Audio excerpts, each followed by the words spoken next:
Valsad city police મથકે આજરોજ પીઆઈડીડી પરમારની અધ્યક્ષતામાં હોટલ સંચાલકો, રિસોર્ટ અને પાર્ટી પ્લોટના સંચાલકો સાથે બેઠક યોજાઈ।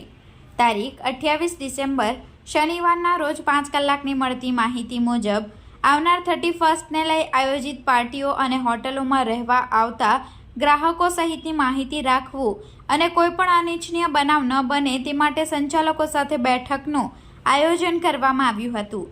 સિટી પીઆઈડીડી પરમાર દ્વારા તમામ હોટલ સંચાલકોને, પાર્ટી પ્લોટ સંચાલકો અને રિસોર્ટના માલિકોને જરૂરી એવા માર્ગદર્શનો પણ આપ્યા હતા।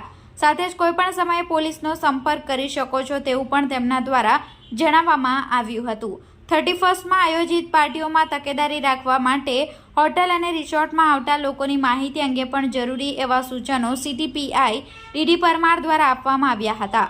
31ને લઈ દારૂ પીને આવતા લોકો પર પણ બાજ નજર રાખવા માટે હોટલ સંચાલકોને, પાર્ટી પ્લોટ સંચાલકો અને રિસોર્ટ માલિકોને જરૂરી એવી સૂચનાઓ સિટી પીઆઈડીડી પરમાર દ્વારા આપવામાં આવી હતી।